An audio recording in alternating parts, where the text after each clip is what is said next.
ओम शांति। 1 जनवरी 2024। आज की मुरली के मुख्य पॉइंट्स हैं। मीठे मीठे रूहानी बच्चों को बाप बैठ समझाते हैं और पूछते हैं कि आपकी बुद्धि का ठिकाना कहाँ है। मनुष्यों की बुद्धि तो भटकती है, कभी कहाँ कभी कहाँ। बाप समझाते हैं तुम्हारी बुद्धि का भटकना बंद, बुद्धि को एक ठिकाने लगाओ, बेहद के बाप को ही याद करो। आत्माएं ही सतो प्रधान थी, अपने अपने पुरुषार्थ अनुसार अब तमो प्रधान बनी है।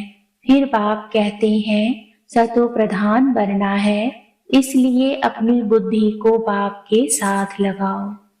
अब वापिस जाना है और कोई को भी पता नहीं कि हमको घर जाना है, इसलिए अपने को आत्मा समझो।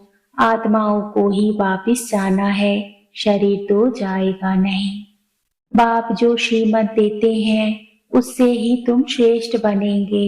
पवित्र आत्माएं मूल वतन में जाकर फिर आएंगी तो नया शरीर लेंगी।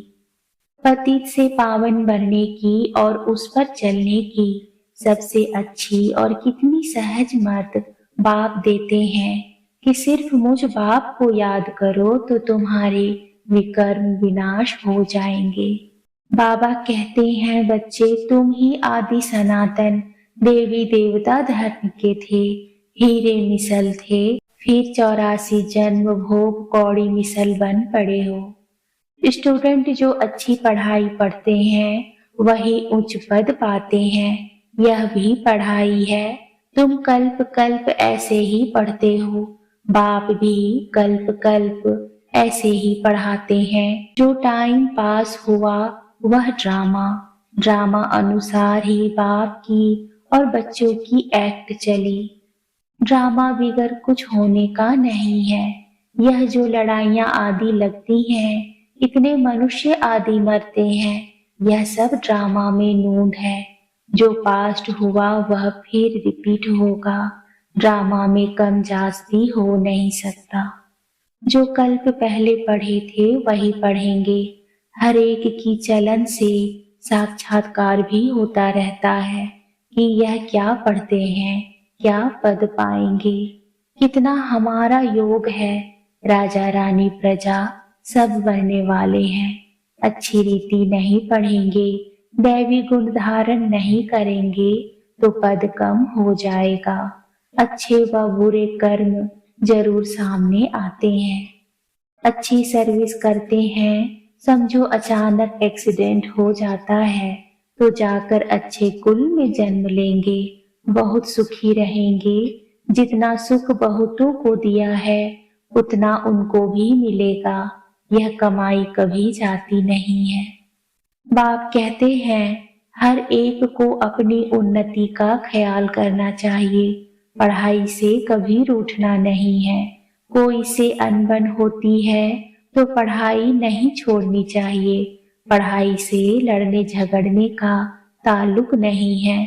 पढ़ेंगे लिखेंगे होंगे नवाब, लड़ेंगे झगड़ेंगे तो नवाब कैसे बनेंगे।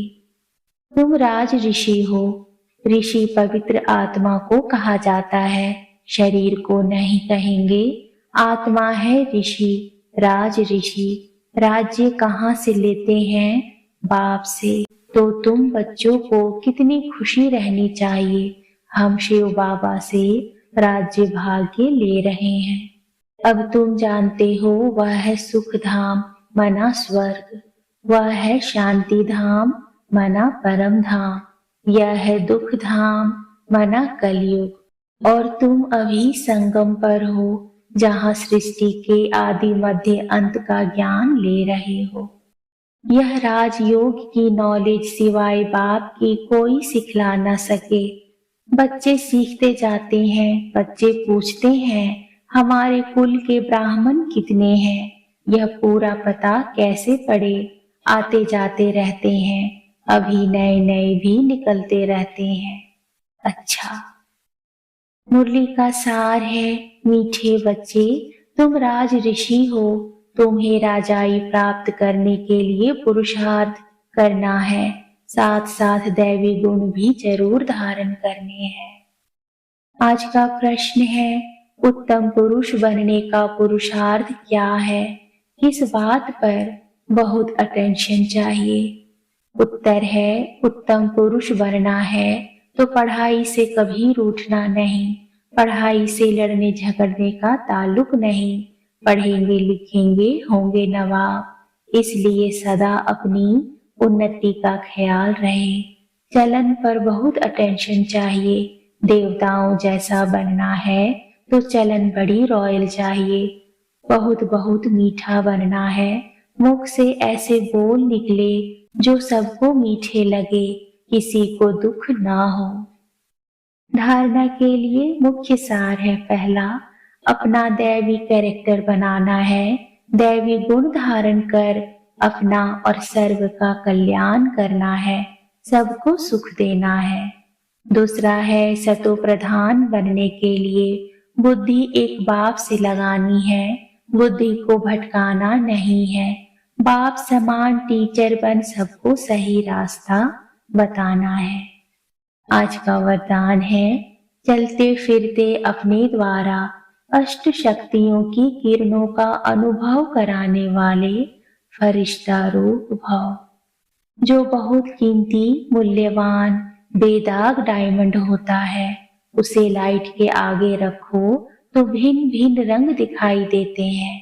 ऐसे जब आप फरिश्ता रूप बनेंगे तो आप द्वारा चलते फिरते अष्ट शक्तियों के किरणों की अनुभूति होगी। कोई को आपसे सहन शक्ति की फीलिंग आएगी, कोई को निर्णय करने की शक्ति की फीलिंग आएगी, कोई से क्या शक्तियों की फीलिंग आएगी।